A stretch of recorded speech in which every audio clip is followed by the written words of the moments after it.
Most people don't understand really how 401ks work. 401ks are not secure. The wealthy don't invest in 401k. I've been in a place where I've lost everything. I've been admitted into a hospital 14 times. For what? What happened? I guess the main thing that I want to ask is, how did you get on this journey? Because I know that you break dance. Ladies and gentlemen, welcome back to the Macro Show with your host, Forrest. You already know who I am. If you don't, well, go ahead and hit that subscribe button, hit the notification bell, because you're going to want to stay tuned. Today's episode is special, just like all of them are, but I am joined by my friend Janel Baez, and we're going to go through her journey, relationship with money. So if you're new here, the concept of the show is that I sit down with people and I want to poke and prod and see how they navigate the world of money, right? Not just now, where, you know, we all have it figured out later in life, but where did it start? So Janelle, thank you for being here. Thank you for having me. Of course. So yeah, what should people know about you right now? What do you have going on? So prior to being in finance, I was in healthcare. From the age of 18 to about 30, I was administrative. So anything that's operations, I was good at directing. And then I made a huge transition to media and I became a news anchor. And I always had a knack for leadership. So then I became a vice president of operations for a TV and radio station. Okay. And I realized that I don't like reading from a script. So I left being a news anchor, and life just kind of guided me towards finance, anything that's wealth management and life insurance. So now I'm a life and health insurance broker. And it's truly rewarding because obviously you get to help people, but you get to profit from it also. And you get to educate people on how to really just get them financially stable, and how it's not really about saving, it's more investing. So yeah, that's where I'm at now. Awesome. Love that. So let's go back to, I don't know, what's your earliest memory? My earliest When did memory. you come into existence? It was like My 5? earliest memory was me being 3 years old, burning my sister's foot with a clothing iron. So you attacked your sister with a... Oh no, I just woke up one day, I don't know, I was like 3 or 4 years old, and I started ironing like my underwear on the rug in my bedroom. Yeah. Because, you know, I would see my mom iron and stuff, and then my twin sister got next to me and she was telling me to stop, so I like burned her foot. And how old were you then? I was like 3 or 4. 3 or 4. So let's actually start there. This will be interesting. Like, so when I was a kid, money was, you kind of just assume that your parents just have it, right? Like the stuff that you need or that you have, like you always get for the most part. So going back to like literal toddler Janelle, when did you first start thinking about money, or like wanting things, or like asking your parents for things? And you know, what was your concept of money then? I think I've always asked my parents for things because naturally you're just a child. And remember, you'd wake up on the weekends and it was commercials on Cartoon Network of all these toys and all these things. So, you know, and you go to any store and, you know, the aisle of like candy and stuff. So I've always asked my parents for things. On one side, my parents split up when I was 3 months old. So on my mom, you know, being at her house, it was like more lack. And then my father's house was more like, yeah, we'll give you whatever you want. So it was always like, you know, like that contrast. How do you think that like affected you throughout your life? Like seeing the two different ways your parents navigated, I guess, the divorce with just money and like their response to you, like asking for things? Yeah. So, you know, I think every mom is different with their daughter or with their son. And obviously the way that a mother thinks or a father thinks is directly correlated to how they were brought up and their mindset growing up and the trauma they experience.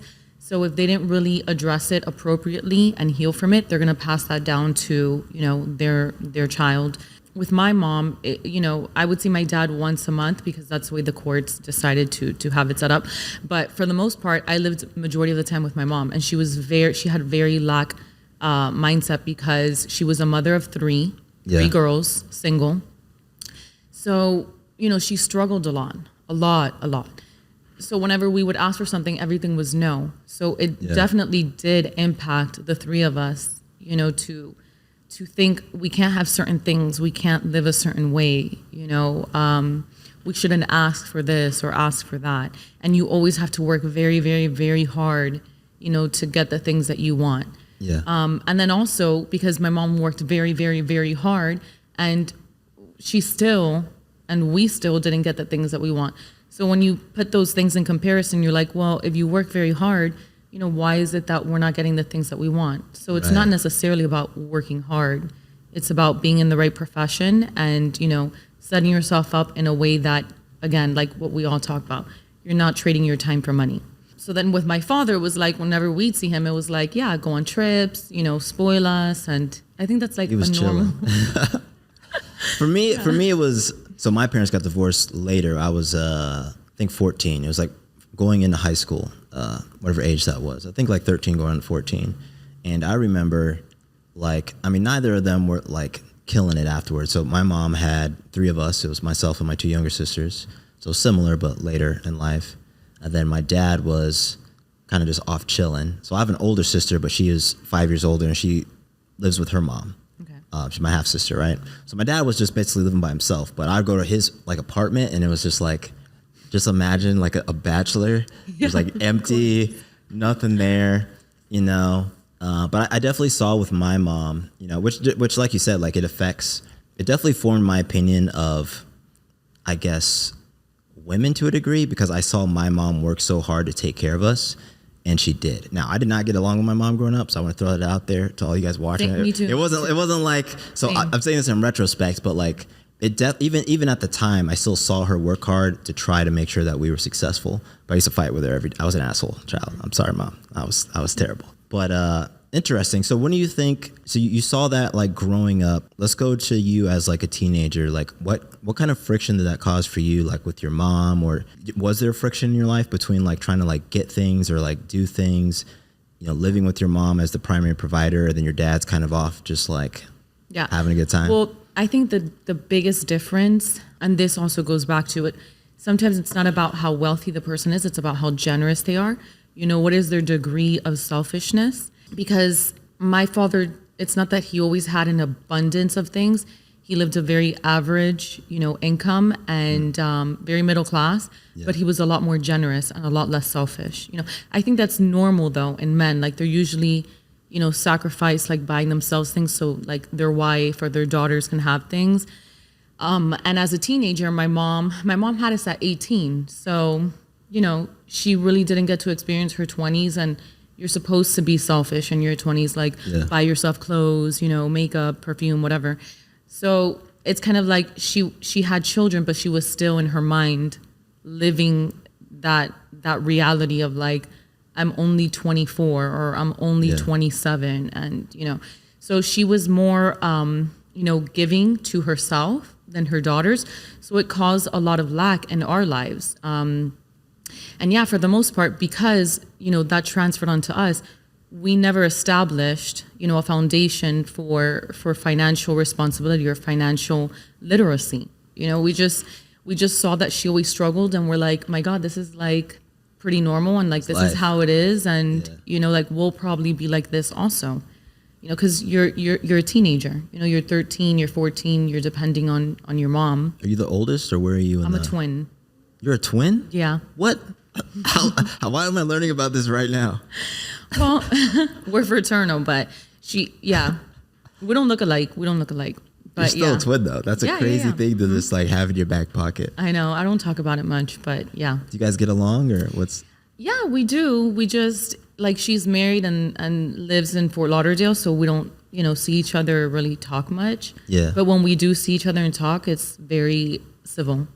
Interesting. So there's some story there. Yeah. Okay. Fair enough. Yeah. So, and then your other sister is younger or older? She's, she was born your year, so she's younger. Yeah. Younger. My year. Okay.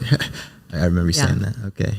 Yeah. And the same thing applies for them. Like we all grew up with that same mindset. And however, I will say like my little sister experienced my mom very differently. Because imagine an 18-year-old having 2 girls at the same time, single, very low income job. It's like you kind of go crazy a little bit. Yeah. But it's kind of like we built her maturity a little bit and her resistance. And by the time she had my younger sister, she was just a kind of a more evolved person, more evolved mother.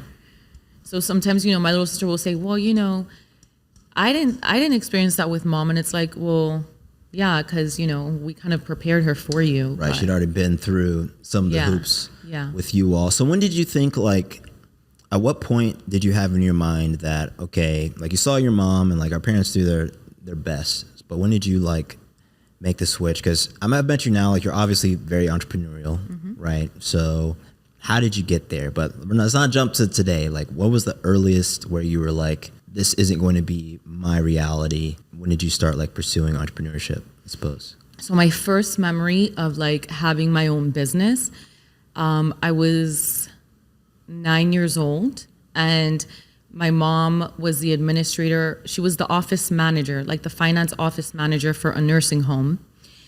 And in her house, like in our apartment, she always had all these extra office supplies in a closet. And, the kids at my school, like my friends, are like, oh my God, I wish I had a stapler. I wish I had scissors, this and that. So I was like, man, I have those things in my mom's closet. Just give them away. No, I sold them. Oh, I okay. sold them. So I just got like a book of stuff, and I took it to school. And when it was time for recess on the playground, I laid out everything, on a blanket, and I started selling, like a stapler in the 90s was like maybe like $1.99, and I was selling the stapler for like $5. And I made like $200 and something in a day. On staplers. Staplers, scissors, Right, you're just hawking. whiteout, like post-it. You were Staples before Staples was the store. It was like, and the kids were buying because I just kept hearing them say, oh my God, I wish we had whiteout. I wish I had scissors. Like my mom won't give it to me, like she won't buy it for me because we're like 9, 8 years old, Yo, side note, So I was like, what? I have the solution for these kids. when's the last time you used whiteout? Oh my God, probably. Well, no, in the university, like. Okay, I just Yeah. forgot that existed. And so, anyways, that's a little tangent. Yeah, I was like, yeah. that's an actual thing. No, that's cool. So you saw a need and you filled it, right? So I mean, for me, it's because I was And broke. I major like upselled it, like Yeah. majorly. Were you kind of doing that subconsciously, or was that were you already thinking about making money, or was it just like, oh, like I could do this No. thing? From the moment that I could remember, like I've always been very action oriented, and I'm like an initiator, but I always saw myself like, when you go into deep meditation Yeah. and you see yourself as your true identity from like, I don't know, maybe another life or who you were before this or whatever it is. I think we meditate differently, but I follow you. Maybe. So, I always saw myself as like an actress, a singer, because I was always very oriented towards the arts, and I always excelled in it. Like I Yeah. always won competitions for my monologues, for my plays, for acting, for singing, everything. But my mom wasn't very supportive because she worked a lot. She couldn't afford certain classes or, academia that would evolve my pursuits in that. But I always had this thing for business in me, even as a child. Like I could see certain things and be like, why don't you, create this literature to do this, or create this, like, like I would pretend to teach like in front of audiences on a certain topic, and I'd be like, I would charge this much and I would teach about this, just like playing as, a child, like Yeah. pretending. So I always felt like I had like the entrepreneur spirit in me. Obviously, that's the perfect example that it was in me. Yeah. But also because of the need that I had. I didn't grow up in a household where money was freely given like that and just, all over the place. Do you think if you had money that you would be driven towards entrepreneurship, or that was like a response to not having it? I think that if I had money, I would probably be like somewhere in Hollywood or something, like acting or doing something like that. Because Yeah. I would have had my parents' money go all in the arts, which is that was my passion. Yeah. This is where life brought me, I think, because out of need, but also just because, like, notice, like, in all my corporations, like, in all my corporate careers, I was always inclined towards leadership and an executive position, a manager position, a director position. Just because I have an inclination towards a business mindset. I know how to work it, and I know how to market it. But what I felt my true calling, no. But do I enjoy it? Yes, I love it. Yeah. And I found a love for it even more. And you had mentioned something like, what is it that brought you on to this path? Or struggle brings you on to certain paths sometimes. It does. I think most, and here's a question for you. So now that I've kind of been leading you to this question I want to ask you is, how much of your life do you think right now is completely either consciously or subconsciously just a response to like what happened to you when you were growing up? Especially as it relates to money. Elaborate that a little bit more. So I'll use myself as an example, right? Because I think about this a lot. So I'm an entrepreneur.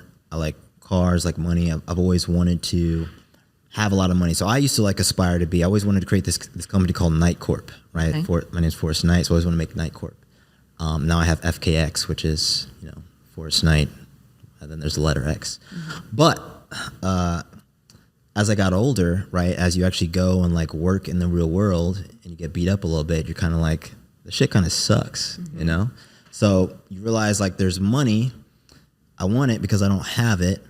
And then it's like similar to you, like I'm pretty good. Like I put on a suit and tie, people love it. They love the way I talk. I can go do the thing. But like on the inside, you're like, yo, kind of want to like kill myself. Like I can't imagine doing this. I figured that out very early, right?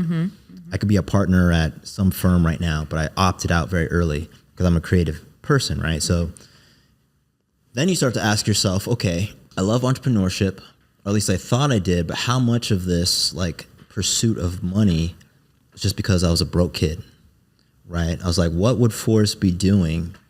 Like, would I dedicate so much of my life to this if I already had it? And that's the question. I guess the question to you, it's like, if you grew up and maybe your parents still got divorced, but maybe your mom was like a gazillionaire, you I would not be doing what I'm doing. No, right. Because I'm a creative also. So why not do something else? I mean, I do. I still have my side stuff in media. And, because you have to stay sane in this world, you should have a creative outlet. And perhaps it's not really what's bringing in the majority of your profit.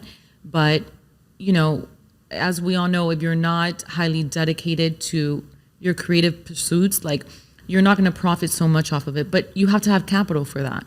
You do. So it's like, well, do I want to be a starving artist or do I want to create legacy and profit? And then I can invest in something that's in the creative aspect, in the arts, and still fulfill that dream in some way. But yeah, I guess the timing is not right now.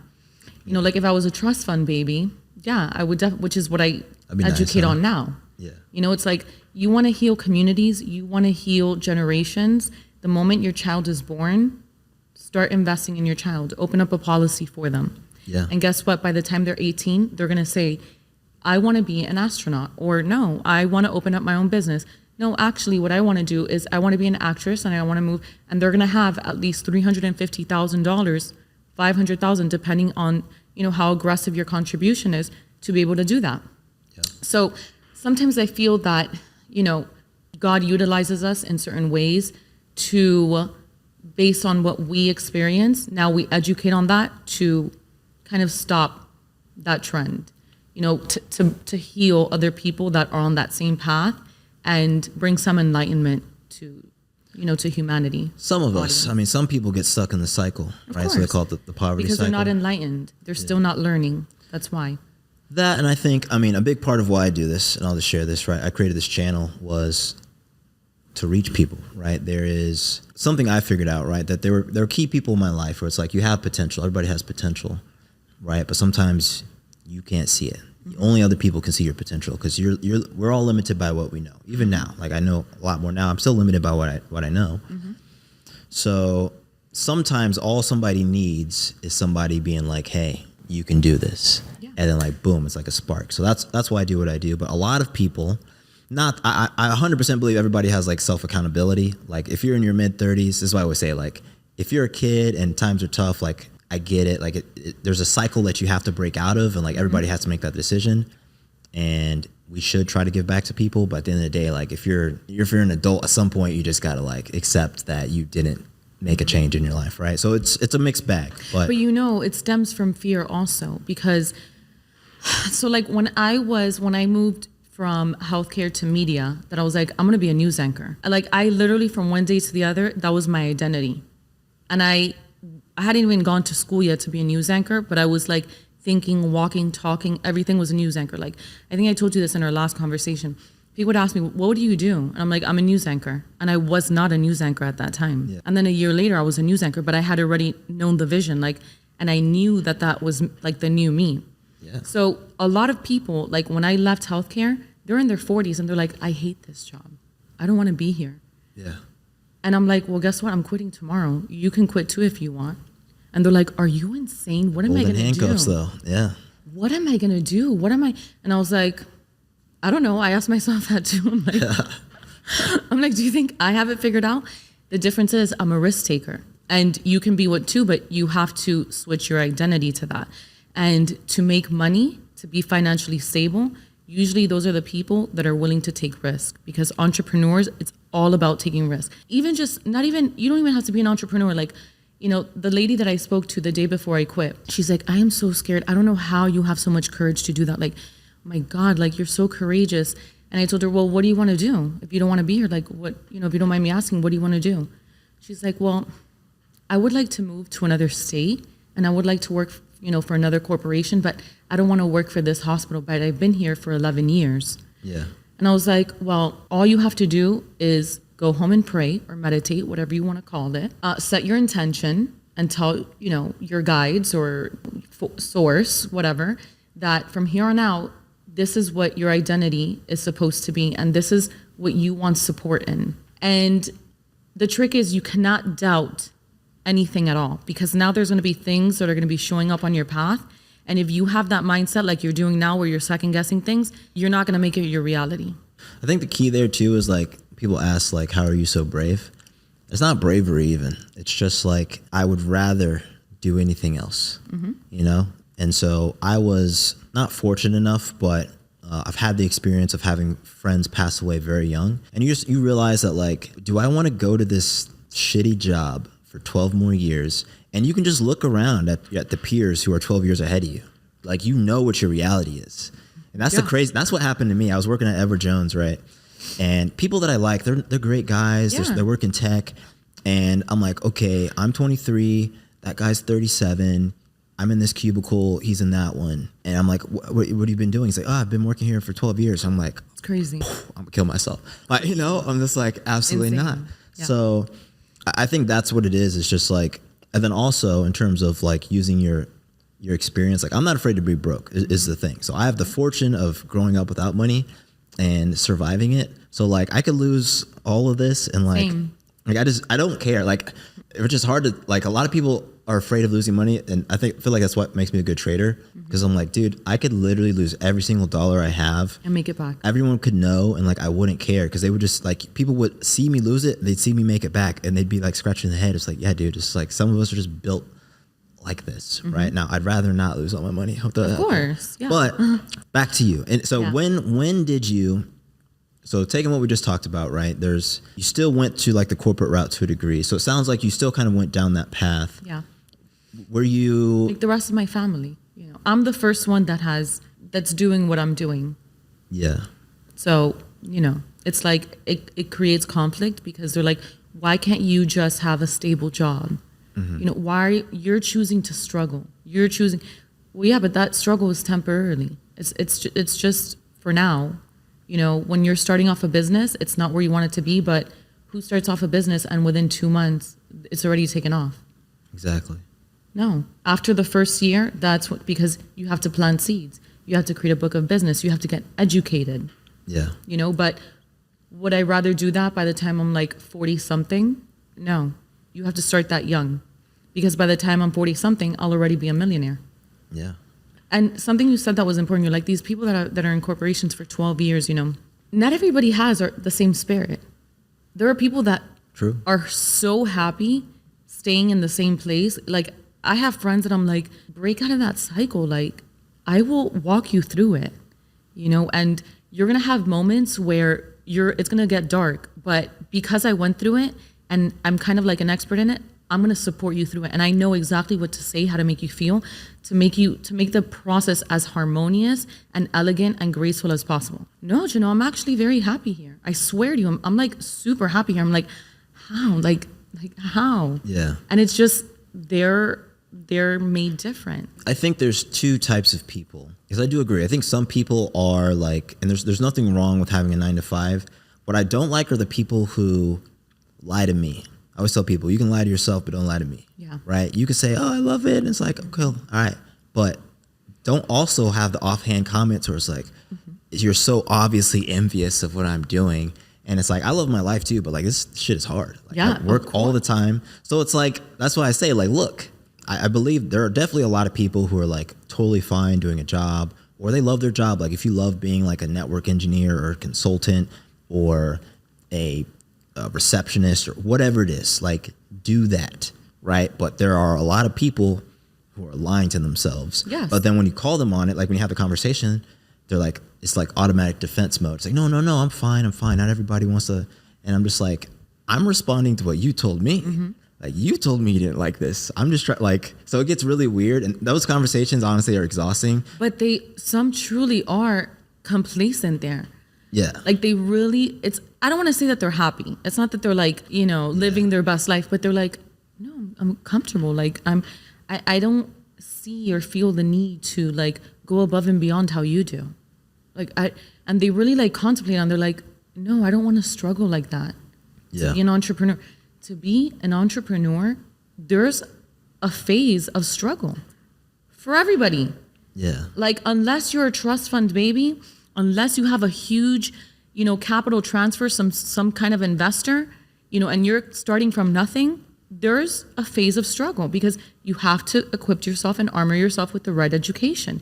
Your business is not going to take off unless you're a subject matter expert. Then there's the phase of marketing, I don't know, whatever else goes into, everybody's niche. But yeah, there's that phase. There's just and some people don't want to leave that. They don't want to make that quantum leap. They're like, no. It's hard. It's hard on a small level. I like getting out at 5, driving home, being with my husband and pets, watching a good movie, making some dinner, and chilling. Yeah. I'm like, what? You don't want to like just out of nowhere leave to like another country for 2 weeks and like not have to rely on PTO? Then that's where they're like, well, yeah, I would love that, but you're still working while you're there, but you could do it. Yeah. And it's like, well, that's being an entrepreneur, being able to do things like that. It's the difference too of like having to decide what needs to be done and doing it versus when you work for somebody else, you just do what you're told. Ultimately, right? No matter what rank you are, like if you work at, you essentially do whatever the directive is. Of course. Like when you're an entrepreneur, even for a small business, like my YouTube channel, like there's so much random stuff. There's like copywriting, there's a ton of stuff goes thumbnails, into photos for all of that, hiring people, firing people, things like that. Here's what I really want to figure out is, so you're in the insurance business now. How do you think about growing money? We'll say, not just with insurance, we'll get to that, but just in general, like what is Janelle's like aspiration? What are your goals for yourself? I would say money wise in terms of just like growth, and you can share whatever you want to share. You don't have to get too specific, or if you want to, you can. Yeah. So really just become an investor in several different things. Of course, it's important to have a diversified financial portfolio. I think real estate is always a good option. Stocks, of course, and life insurance for me is very important. I educate a lot on the scam of 401ks in corporations. I'm going to dig in on with that. I love 401ks. I think they're a great tool for people, but they're really that not are working.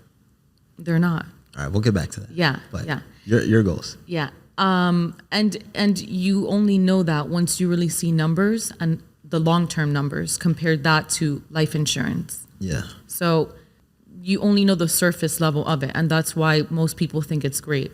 Also because big corporations, they sell that because it's directly tied into the government. And what does the government love to do? Tax.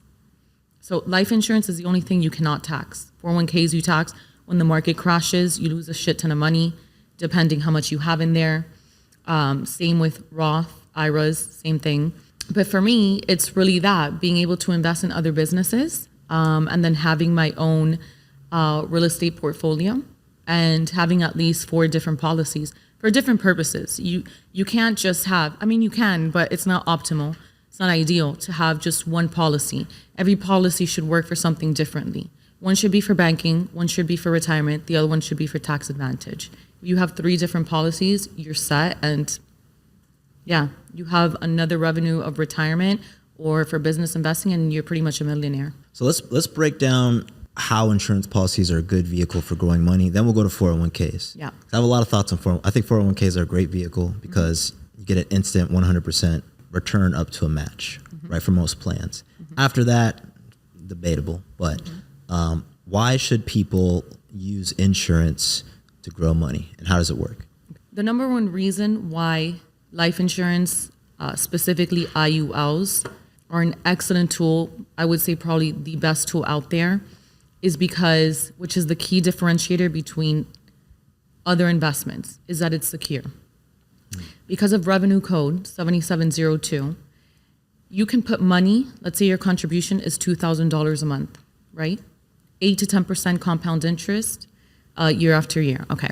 When COVID came, everybody that had a 401k lost a ton of money. Okay. If you had thousands of dollars, you lost thousands of dollars also. If you sold, but the value of your account, yes. Yeah. Yes. So the main thing with life insurance is that it's untouchable. There could be the biggest catastrophe in the stock market and your money is untouched. So think about a walnut, right? How is it growing at 8 to 10% if it's not? That's the floor of the carrier. So they're Let's say that the floor goes to 0%. yeah. Fine, 0%. You made no money, but you lost none of it, which that never happens. It never really goes to, that's like the worst thing that could happen. Aren't they generating their 8 to 10% though out of the market? S&P 500. Right. So that would be the same. That's the same index that you'd be investing in your 401k. Yeah, but a 401k is tied to a corporation, and a 401k, you are taxed on it, and you have tons. I mean, unless you completely leave it in there and you don't touch it until 59 and a half, then yeah. But the whole purpose of life insurance is to utilize it for living benefits, for investment purposes. And that's the key differentiator. Like, people think life insurance, oh, when I die, like my family's going to be left with X amount of money. And it's like, no, that's why it's called life insurance. The thing is that they don't educate properly on it. Life insurance is meant to be utilized for life, living purposes. So if it's structured properly, you have a huge amount of investment, no tax deducted, and compound interest, and completely secure. So let's say you leave your money, let's say you have a savings account in a traditional, let's say Chase. Every month in your savings, you put $300 a month, in Chase. Your money is losing value to inflation, and then you're getting maybe like 0.0021% on each dollar. That's like nothing. Oh, it's terrible. It's terrible. So I educate people to say, well, why would you do that instead of putting $300 in a life insurance policy? You're getting great compound interest, you're not being taxed, and it's secure.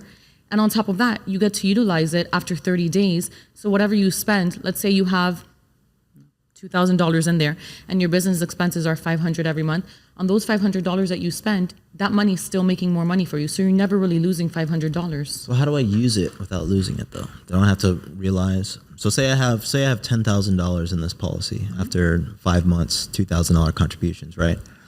And I want to use that money. I have to sell something, right? How do I use the money? Or am I What do you mean sell something? Am I taking a loan against the account, or how does that work? You're borrowing against the account. Right. So it's because I'm borrowing against the account, I have to pay that back. It's a loan against myself. You don't pay it back. Now, it will be deducted from your, let's say, so I had a client 2 days ago, his death benefit is $6 million. It's a huge life insurance policy, very wealthy. So we set him up with a banking, structure. So he's like, well, I would probably use like $5,000 a month in my business from my IUL. Yeah. He's never going to lose those $5,000 because the money that he already has in there is still compounding. So he's like, am I going to have to pay this money back? No, number one, your money is still compounding. So you're never going to really be decreased like to the worst. But if you don't pay it back, whatever it isn't compounded to is going to be deducted from your death benefit. And he's like, I'm okay with that. So when he dies, it just comes out of the $6 million. Right. And by that time, depending on what he chooses to borrow or not, it can still pretty much remain the same. It all depends on, how he utilizes it. This is the piece I'm still missing. So if he's taking $5,000 a month, his money's still growing, but it's not growing at a rate of $5K a month. No. Right. So there's still that whatever's in there, think of it of the floor. Let's say the floor is at, 6%, 7%. That's what it's growing at. That's the rate. Right. So you can take out of your contributions to zero. It's going to keep growing at whatever the floor is. Your policy can never be at zero because you need to have money in there for something to be compounding on. Right, but you could still. So if I borrow against it though, right? Let's use actual I numbers. What am I borrowing against? Your money. My contributions. Your Or the policy. The right? policy, yeah. But remember, your policy is based on your contributions. There's no everything that you put in there is your money, but it's money that you're getting from the carrier also because you're using the compound interest. So let's say $2,000 a month, right? 5 months, we have $10K. So I've got $10K in there that I can borrow against, right? So I'm borrowing against my total contributions up to that point in time, which is $10,000. I can't borrow more than $10,000, right? You can't borrow exactly $10,000 because you're going to be left at zero. So I could borrow $9,991. You can borrow. I think there's supposed to be like at least 5% that you keep in there. And that 5%, let's say, stays compounding. $500. So I leave $500 in there. That would still grow at the floor. Yes. Okay, Yes. but I still. And then that money that you take out is tax free, and that's the thing with the 401k. You can't do that, or with a Roth IRA. You can. You in the cannot. exact same. Yes. So in a 401k, the gains on your contributions are taxable.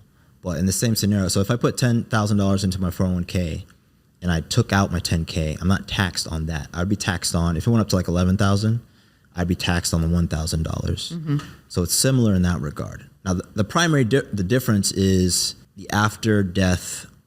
Like say I take out a bunch of money and I don't pay it back. Like when I die, it just comes out of the 6 million. Right. Right. But why I like 401ks is the match. So it is tied to a company, but they are transferable.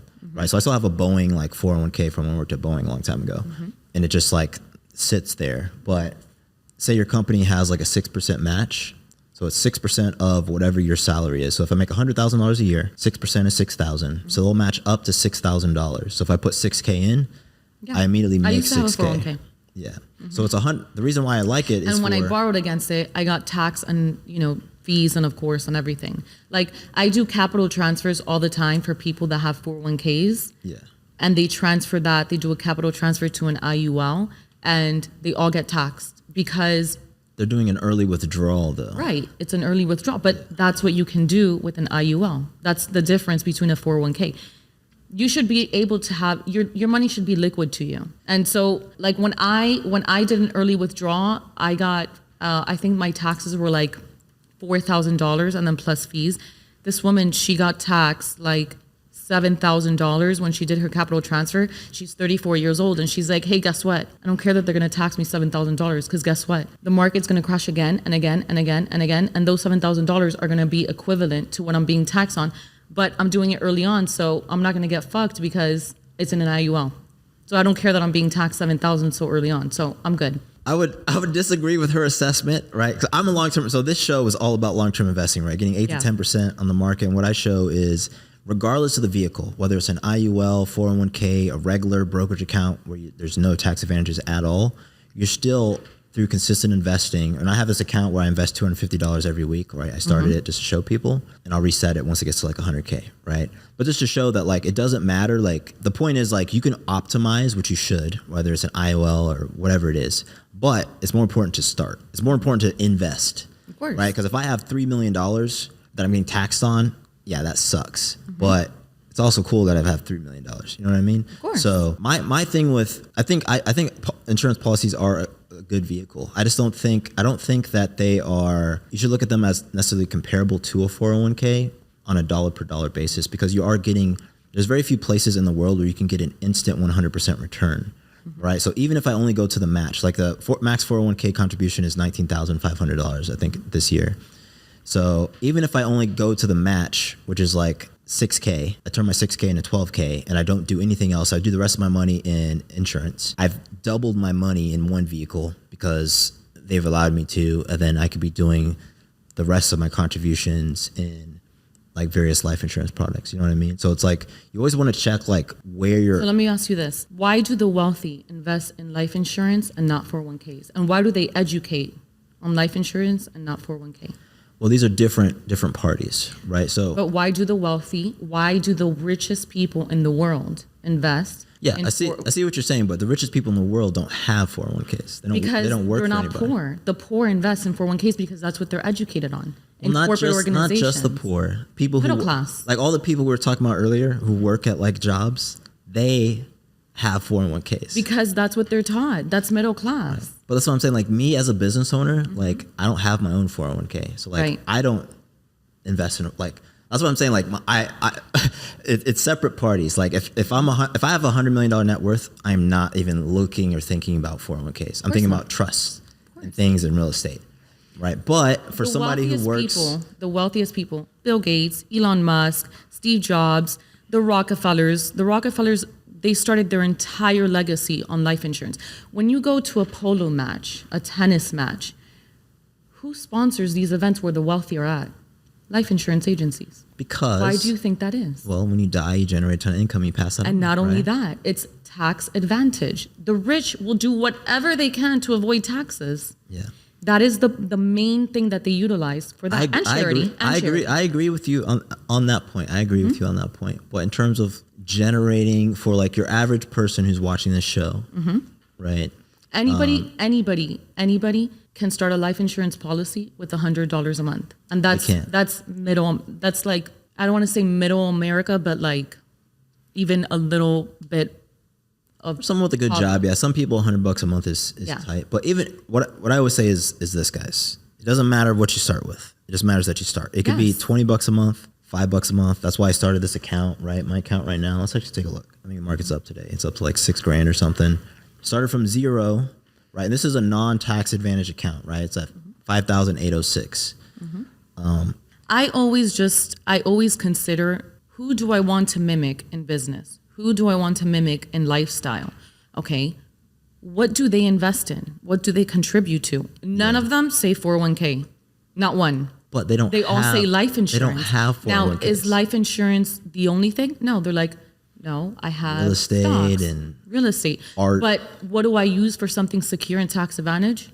Life insurance for sure. Could your average Joe, and for their children too. Could your average Joe invest in art though? Also art, which is incredible. Yeah, I would love to invest in art. If I make $45K a year though, I can't really, you know what I'm saying? Like it's not accessible to those people. Now, insurance policies are. Well, I saw my demographics, my clientele is usually high end. And, you know, if somebody were to come to me and they were a mature investor and they said, hey, I don't have over $1,000 to invest a month in a policy, but guess what? I can do 100, I can do 200. I would be willing to help them out just because I know what it's like to come from nowhere, and education is still very impactful and essential to get somebody on the right path and the right mindset. So as long as they start, like what you mentioned, they start somewhere, that's very important. But especially if they have kids, like if everybody was to, I mean, this is what millionaires and billionaires do. The moment that their child is born, they open up a policy for them. And when they're 18, that child is a millionaire, multi-millionaire already. Yeah. And then they're like, guess what? Now we're going to borrow against it. And we're going to get taxed not one penny because we hate the system. And fuck the IRS. That's how they think. That's how the wealthy think. They're like, no, why do I have to pay these taxes? No, I don't believe in that. I'm going to take out a policy because it's the only thing because of that revenue code. Like I said, you have to think of a walnut, right? A walnut, you can only see the outside. The inside, the only people that can see the inside is the carrier and yourself. The government does not have access. It's the only thing, the only investment that they don't have access to. That's why the wealthy love life insurance because they hate the government. Yeah. And they're like, what? They're not going to see.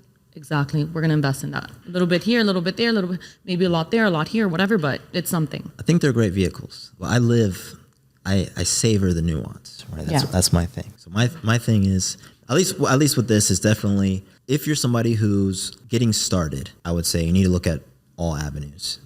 Go for a 401k match. Well, first, emergency fund. I actually have a whole little checklist. Like first you need to have an emergency fund, like especially if you have dependents. Like if you lose your job and you can't pay next month's rent, you shouldn't be investing. You shouldn't be risking money. Then you get to the point, it's like, all right, I can risk some money. I can invest. Yeah, you need to do a financial assessment on what your income is. Yeah. That's basically what any of those types of investments, they're assessed on and, you know, they're measured on. You know, if you're only making, let's say, $1,000 a month, you know, $3,000 a month, and your rent is X amount, and you have to figure out that variable.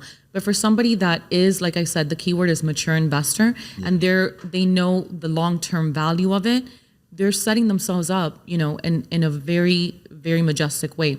Today, I was at an opening. He's a good friend of mine. He has 14 clinics, managed care physician clinics. He's the owner of a physician group, multimillionaire. And I asked him, I go, I was at his brand new clinic opening, and I go, do you offer 401k to your employees? And he goes, no. And I go, why not? And he doesn't even know what I'm pitching yet. And I go, why not? And he goes, I'm looking at other avenues because lately I've been, I'm becoming more educated in that. I haven't made a decision yet. I don't know what I'm going to offer them yet, but I want to take my time on it. And I go, well, this is what I do. And he's like, that's exactly what I want to offer them, but I'm not making my decision yet.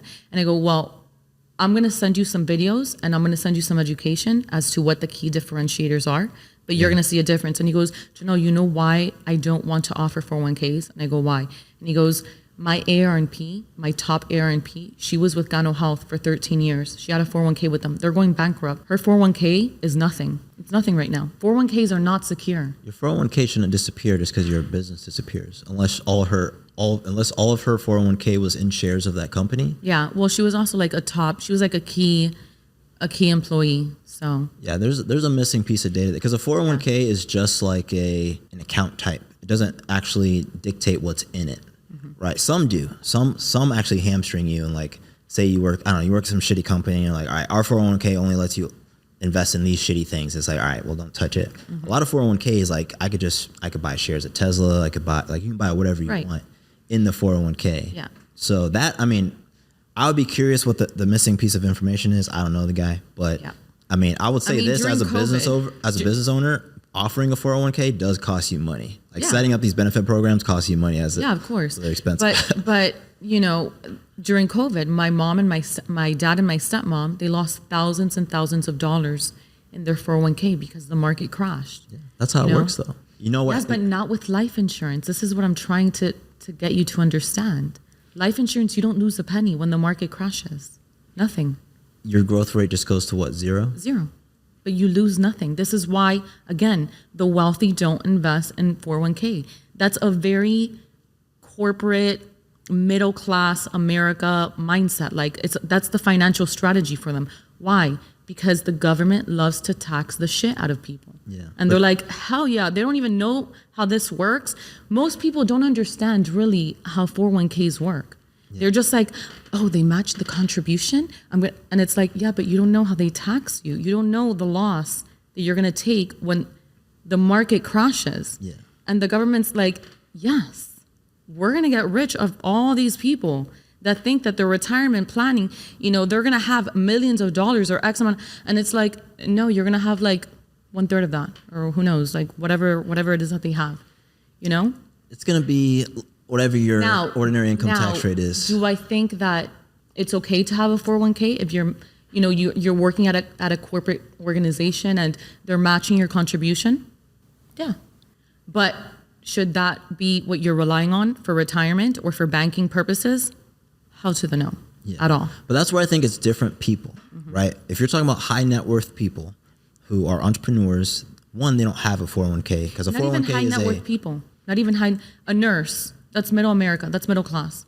A nurse has no business only having a 401k as a financial but they should retirement plan. If they have a match, they should be using their 401k. It's not that they should, but yeah, do it. Here's the key thing, because when the market drops, your account loses value. But that's also when you want to buy. It's just like trading or investing 101. Like you buy things on discount. Yeah. So the market goes up, it goes down. But the market always goes, there's an upwards pressure on the market due to inflation and people being born. Right. Right. So as long as you think America is going to exist in 50 years, you should be investing in things, right? Because that's the same index that supports the policies, the 8 to 10%. That's why I say 8 to 10% in 401ks. It's the exact same barometer. The difference is, right, yours has a floor, but the S&P 500 also doesn't have a ceiling. What 401k has it been 8 to 10%? I've never seen a 401k 8 to 10%. All of them, it's just whatever the market is. If you're investing in aggressive, it's like 6, 4. No, it'll be 8 to 10. If you're investing in the S&P 500, it's 8 to 10. That's the caveat. Well, it's not that I'm saying like don't have one at all. Again, like if you work in a hospital or a bank and it's like it's offered to, like my twin sister, she works in administration for Holy Cross Hospital in Fort Lauderdale. She's like, no, my 401k is amazing. And I'm like, but she's also very like stubborn on because she wants to be right. So I don't even argue with her. I'm like, sweetie, keep your 401k. The only thing I'm telling you is don't rely solely on that. Like, and then I put the same example. I'm like, nobody, and I'm like, but then again, I'm going down a different path than you are. I'm looking to be a millionaire entrepreneur and you're just administration in a hospital. Like you're okay with that. So it's like, look at the people that are truly wealthy, that are multi-millionaires and billionaires. What is the common denominator? They all have life insurance policies. How many of them have 401k? None of them. Yeah. No, zero of them. They actually vouch against that. They're like, no, why would we do that? That's for corporations. That's for people that don't really know what they're doing. People who have a job. That's what I would say. But people that have a job can also have life insurance. They just haven't been educated appropriately. See, that's the happy middle ground that I want to get us to. It's because most people have jobs, right? Most people aren't you and I. That's the thing, right? I get it. Trust me, I get it. But most people aren't business owners. Most people have a job. Even if you could have a job and make $300K a year. If you're making 300 bands a year, and you have a match that's just instant 100% money, then you can put the rest in real estate, put the rest in insurance policies, it's right? Okay but like to have leaving one. free money on the table is crazy to me, right? So that's the only point. No, that's what I'm saying. If you work in a corporation and they're like, hey, we match it for, yeah, sure, do it. Yeah. But you should not rely on that only for retirement planning, and even more so for banking. Because you want to be able, if something happens to you, something severe, you should be entitled to take out at tax-free. You should be able, for living purposes, living advantage, you should have that right to that. Yeah. That's definitely a good pro. People can start an IUL with $40 a month. That's like below middle class, Now, is it going to get you the cash value, the banking, the infinite banking that most people really utilize it for? No. But now you're building a credit with a carrier. And then guess what? A year from now, you're in a better financial situation. You say, I don't want to do $40 a month. I want to do $150. Now you can increase that. Interesting. Okay. So what is if somebody wants to get started, I have a few questions for you actually, but we're running long. This has been good though. I've enjoyed this. How can people get started? What's the easiest way to start in a policy? What type of policy should somebody start with? Well, that all depends. Like IUL is the American Express of life insurance because it's highly sophisticated and it's for people that truly are mature investors. There's a term, which is like, I want a policy for 30 years. And then usually those are the most economical policies, meaning you pay like $30 a month, $40 a month. You get a great death benefit if you have children or family. And then at a certain age, maybe like 40 years later, 30 years later, whatever the term is, you're entitled to a certain amount of money. You're not able to take out money before the term is over.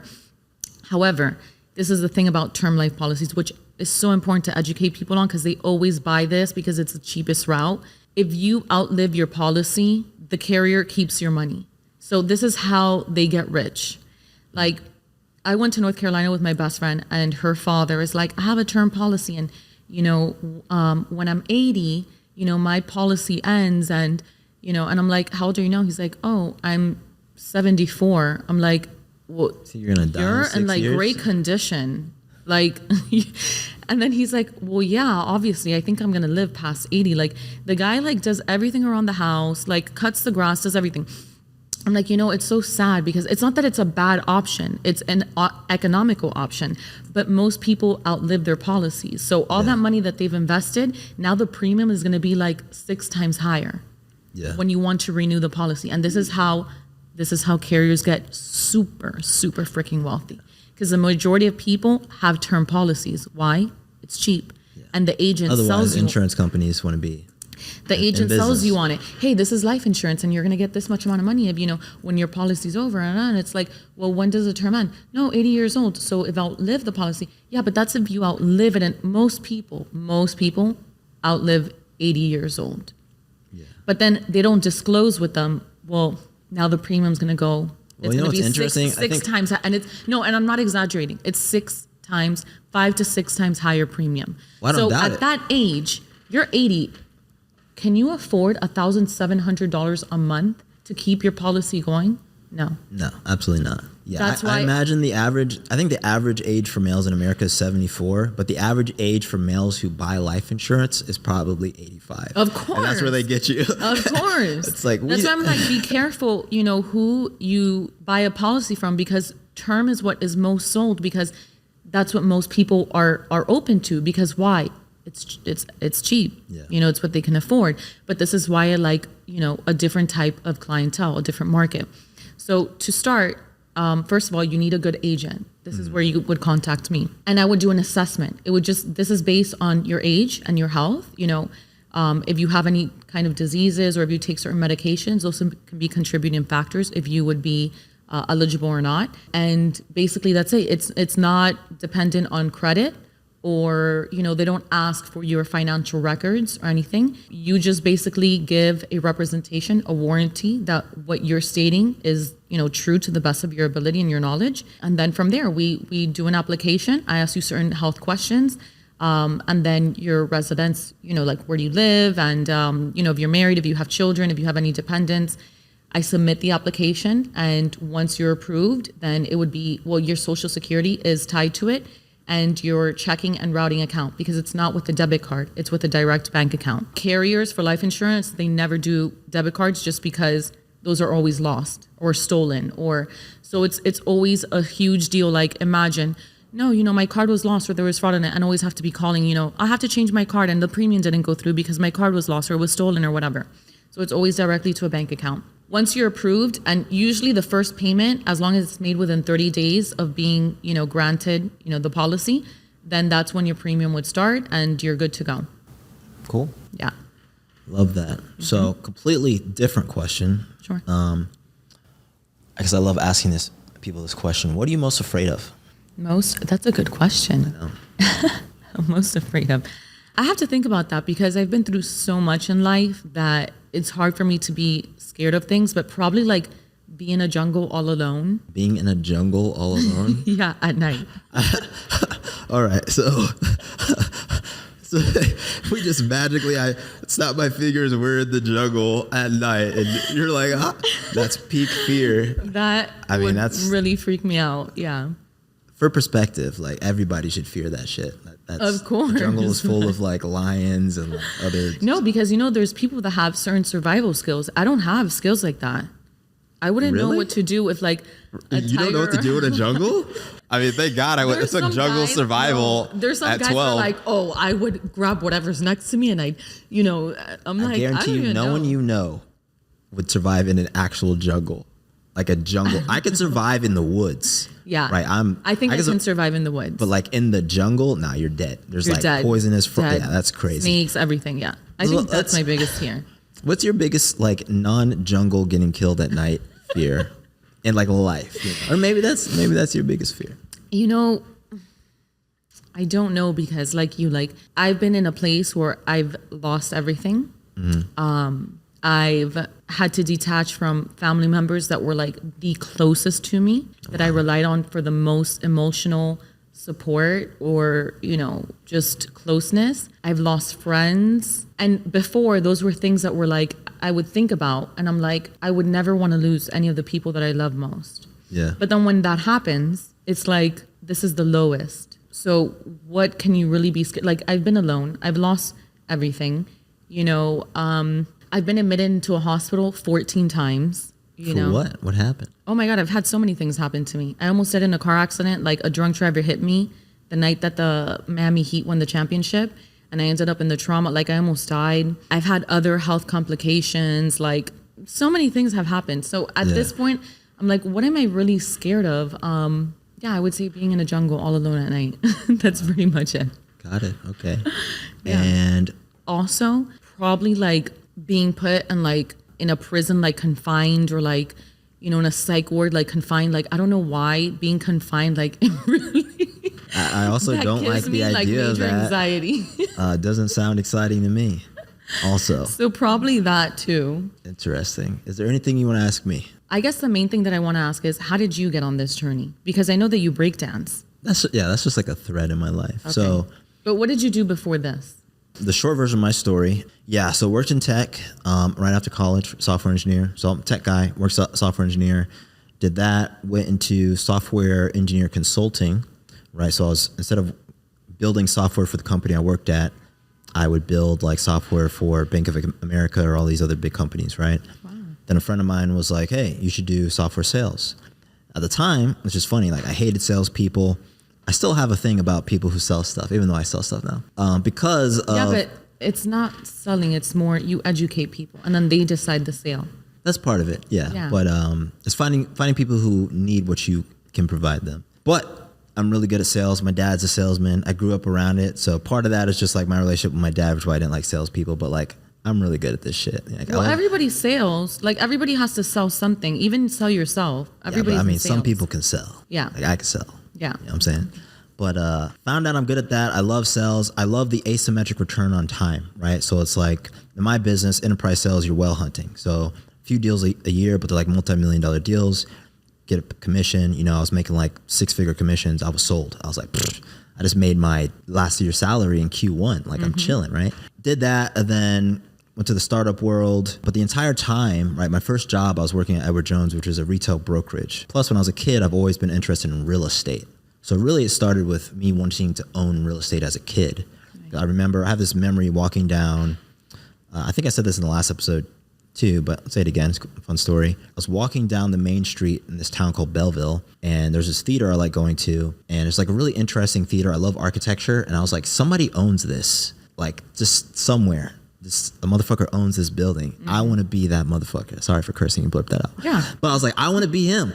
Like, I just remember thinking that. It's like at 12, it's like a core memory. I was like, I just remember looking around. I was like, somebody owns that. Somebody owns that. Somebody owns that. Like, who are these people that own these things? I was like, I want to be one of those people. And so that was kind of the thread of like, so I bought my first sixplex at 25. So I've always been working like, did like the corporate thing, but I always had like other businesses. I did software consulting, and then I like talking. I like being creative. So like being a dancer and like the creative side of me, like this is just an extension of doing what I've always wanted to do, kind of similar to what you said. But I would say this, like in terms of being a starving artist, I would not rather be a starving artist. Of course like, not. The only reason all this stuff is here is because I have money. Yeah, of course. Which I did not acquire through the arts. Yeah. So there's like, you know. Yeah, the arts is something I would have done. Like I said, if I was a trust fund baby, like that path is not easy. Yeah. You know, like either you have to be very comfortable with poverty or you're the complete opposite and somebody truly invested in you to get you there. Yeah. So my last question for you is, what is your biggest fear? My biggest fear, I think, would be... being sacrificed by witches? That might be exciting. I'm sure you would. I would say, back on track, I would say my biggest fear would be probably like letting down my mom or my sisters. Like there's people that I care about and depend on. I think dying without realizing my potential. Yeah. Like if I died tomorrow, I'd be fine. Like I feel like I live my life now, like doing the things that I want to do. Yeah. Like having these conversations, like this is fun for me. Like obviously, like I want people to see it, and like I'm working on the channel, and the Macro Show will be one of the best YouTube channels out there. But it's just fun to do this. Like this being the avenue for like wealth creation is fun, right? So it would just be like if for some reason I just couldn't do that or like lost my way or something. But because like going back to what I said earlier, like I've had friends who've passed away, and like I've had enough signs in life of like, hey, you know, like money is important, but how you get it also matters. So like I just have to stay on like this path versus, you know, because I could go like even working in Silicon Valley, like I worked at a startup, we got acquired. You know, that was the first $1 million I made was when we got acquired, working for somebody else. First 7 figures I made was W-2 job. Yeah. That's not, nobody else I know here. I know a lot of people in Silicon Valley who've done that. Yeah. But it's like, it's hard to like, if I just wanted to chase money, I would just go do that. But like, I don't want to. Like, I don't think I could survive doing that. Like, I'd rather like create stuff and like use what I've learned in that space to have a unique angle, right? So that's kind of where I'm at. So my biggest fear would just be like, I don't know. Well, you know, people that just focus on money at first, initially, it's going to work. But then after you're making so much money, you're going to feel empty. And then you're going to say, I need to find a purpose to put this money into, because it's just like, that's human nature. Human nature is what am I doing with this? You know, what impact am I making? What solutions am I providing for an audience or for humanity? Yeah. I saw an interview from 50 Cent, actually. He's a very enlightened guy. I love watching him talk. And he's like, he like downsized his house. He's like, I bought every car I ever wanted twice. Mm-hmm.